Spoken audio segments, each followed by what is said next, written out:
bonsoir et bienvenue dans votre 20h sur Référent News. Voici les titres en ce mercredi 17 septembre 2025. Voici les titres. Dans l'affaire du suicide de Caroline Grandjean, l'épouse de l'instructrice va porter plainte contre l'éducation nationale. La commission des affaires économiques à l'Assemblée nationale accepte d'examiner la pétition contre la loi du plomb. Dans les actus locales aujourd'hui, nous évoquerons le programme des journées européennes du patrimoine sur Tournon-sur-Rhône. Et nous parlerons des dernières répétitions pour Chœur Polyphonia avant ce concert dans moins de 2 semaines.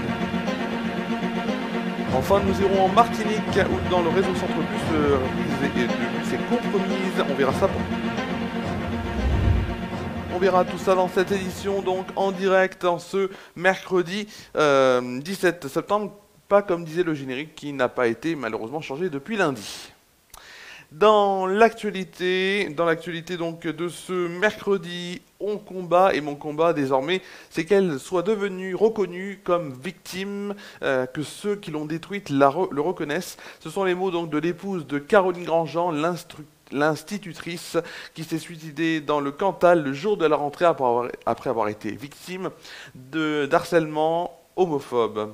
Elle annonce donc qu'elle va porter plainte contre l'éducation nationale dans un entretien aux journaux du groupe EBRA publié ce mercredi. Christine Pacou a annoncé donc qu'elle déposera plainte vendredi pour manquement. Désormais, elle ajoute qu'elle veut qu'il sache que malgré le fait qu'elle ne soit plus là, ces gens qui ont fait tout ce mal n'enlèveront rien à leur amour. Elle explique avoir retrouvé des écrits de Caroline qui relatent tous les faits depuis le début, toutes les réactions des uns, des autres, de la mairie, de l'éducation nationale sont ressenties. Notamment, elle dit « Quand j'ai lu ça, je me suis dit, quel acharnement ». Caroline Grandjean, 42 ans, était directrice d'une école primaire à Moussage, dans le Cantal. Victime depuis septembre 2023 de harcèlement en raison de son homosexualité, elle s'est suicidée le jour de rentrée scolaire, un drame qui a suscité de nombreuses réactions dans le monde enseignant. Dans l'actualité politique, la Commission des affaires économiques de l'Assemblée nationale a accepté ce mercredi d'examiner la pétition citoyenne contre la loi du plomb. C'est ce qu'a appris France Info et a annoncé donc mercredi sur X le groupe de la France Insoumise LFI à l'Assemblée nationale. Elle a notamment donc dit sur X, première historique, une pétition citoyenne entre à l'Assemblée. La pétition contre la loi du plomb sera débattue en commission. On ne lâche rien jusqu'à son abrogation, c'est ce qu'a écrit donc la France Insoumise sur son compte X. Cette pétition a connu un succès important avec plus de 2 millions de signataires. Cet été, le Conseil constitutionnel a censuré la mesure la plus polémique du texte qui prévoyait le retour de l'acétamipride, pesticide controversé en raison de son effet néfaste sur les insectes pollinisateurs et les doutes qui persistent sur son éventuel risque pour la santé. Le reste du texte promulgué concerne néanmoins 2 mesures clés, des contraintes environnementales assouplies pour les plus gros élevages, ainsi que des normes simplifiées pour la construction de retenues d'eau agricoles dites méga-bassines. Les partisans donc du texte ont voté une motion de rejet, l'empêchant ainsi l'examen des nombreux amendements déposés. Dans l'actualité également,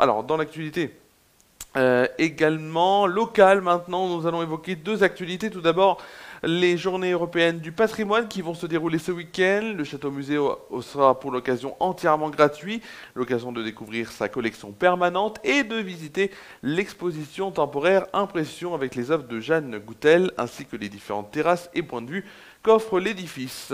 Le lycée Gabriel Faure, lui, ouvre également ses portes et offre un accès libre au parti historique de ce lycée fondé en 1536, où profiter des visites commentées à 10h et à 14h30, gratuit pour les mineurs et participation libre pour les adultes. La passerelle Marc Seguin sera bien entendu à l'honneur lors de cet événement, elle qui fête cette année son bicentenaire. Le premier rendez-vous sera un événement symbolique et important avec le dévoilement de la plaque commémorative, un bronze sculpté par Didier Molin sur l'embarcadère du premier pont Seguin. Elle se déroulera le samedi 20 septembre à 11h. Ce même jour, à 18h, la conférence gratuite ouverture des voies d'accès au deuxième pont Seguin aura lieu donc à l'espace Chartrainais, s'attardant sur la rue Péala de Tain et la rue Gabriel Faure de Tournon avec Georges Fréchet et Jean Roquebrun, bien sûr, de l'association Tinter et Culture. Après cette conférence, dimanche, ce sont les balades découvertes de ces mêmes rues qui prendront leur départ sur la plage Jean Jaurès à 16 heures. Enfin, cette journée prendra fin en musique à la collégiale Saint-Julien avec l'ensemble instrumental Tournontin qui jouera un répertoire classique. Si l'entrée y est libre, une participation est appréciée car elle permettrait de financer la commande d'une œuvre spécialement écrite pour leur formation par le compositeur adéchois Noé Delhomme. Alors juste avant bien sûr de continuer cette édition, et c'est voilà, comme il ne reste plus beaucoup de batterie à l'ordinateur portable, il faut, et c'est ça, et faire news aussi, c'est un peu, certes on essaie d'être pro, mais en même temps, il y a des choses qu'on ne peut pas vous cacher, donc notamment les ordinateurs et le fait qu'ils, des fois, n'ont plus de batterie. Voilà, c'est bon, et on va pouvoir continuer ce 20h pour ne pas être coupé pendant l'édition, ça serait un peu bête. Puis dimanche dernier pour le deuxième titre local, dimanche dernier quelques curieux avaient glissé une oreille dans la collégiale Saint-Julien de Tournon dans laquelle la chorale Chœur Polyphonia répétait avant leur prochain concert dans ce même bâtiment le samedi 27 septembre à 20h30. Mais pourquoi alors ce concert à ce moment-là? Alors leur concert s'inscrit dans le programme des festivités du bicentenaire du pont suspendu, premier pont suspendu Marc Seguin. Avec un quatuor au violon, une contrebasse et l'orgue de la collégiale menée par Christophe Petit, c'est sous la direction de Romain Mastier, chef de chœur, que cet ensemble a répété et se produira en profitant des sonorités uniques qu'offre la collégiale. L'ensemble proposera des œuvres de Joseph Gabriel Reningberger, Petris Fask ou encore Franz Schubert. Le spectacle du 27 septembre sera suivi d'un spectacle de danse et de feu sur la place Saint-Julien par la compagnie Le Temps d'un mouvement, un événement à ne pas rater. Direction maintenant la Martinique cette semaine. Vous le savez, hein, chaque semaine on voit et on visite, du moins pas en visite, mais on parle d'actualité d'une île, du moins des îles d'outre-mer, et on est parti à la Martinique cette fois-ci. Et on va parler de transport avec les TCSP.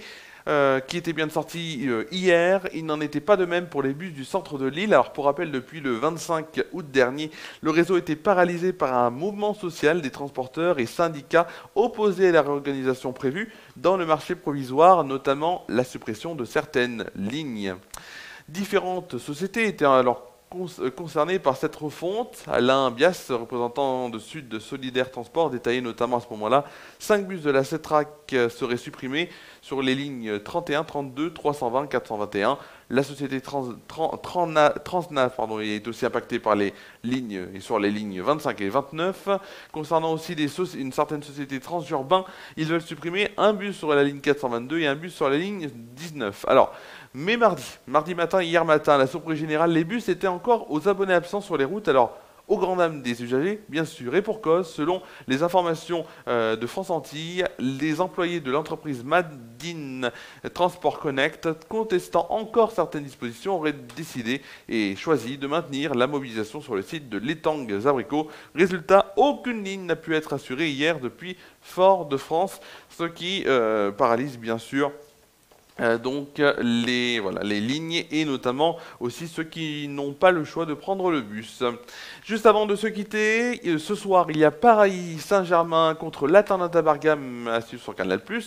Et bien sûr, pour vous dire la composition de l'équipe parisienne, la composition c'est bien sûr avec Chevalier dans les cages, Hakimi, Marquinhos, Pacho, Nuno Mendes donc en défense, Vitinha, Ruiz et Neves sont les attaquants et Kvaratskhelia, Mayoulou et Barcola sont présents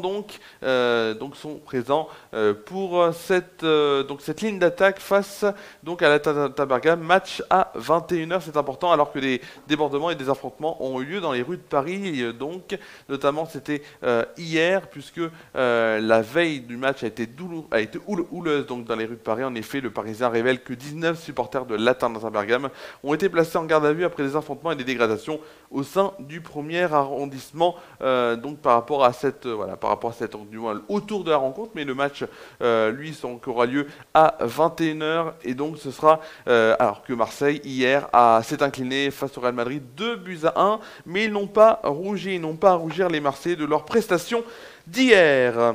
C'est donc la fin de votre édition. Merci à vous d'avoir suivi cette deuxième et dernière édition de la semaine. On se retrouve donc pour notamment dimanche et faire un newsroom exceptionnellement dimanche à midi en direct, et le lundi 29 septembre ce sera une nouvelle édition du 20h qui reviendra, puisque je ne serai pas actuellement, je ne serai pas à Tournon la semaine prochaine étant en cours donc à Lyon. Vous allez retrouver dans quelques secondes la météo de demain à Tournon, comme en France métropolitaine, en vous souhaitant une bonne soirée, une bonne nuit, prenez soin de vous. Moi je vous dis à dimanche midi pour la semaine.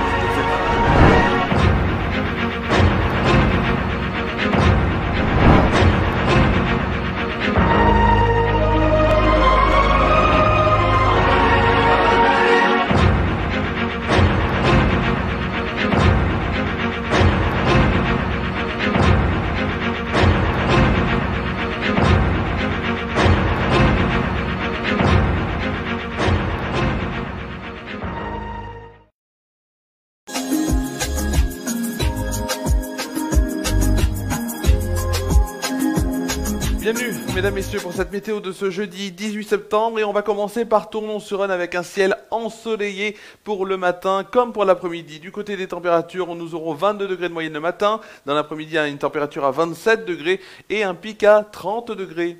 Passons tout de suite à la météo en France métropolitaine, et on va commencer par demain matin.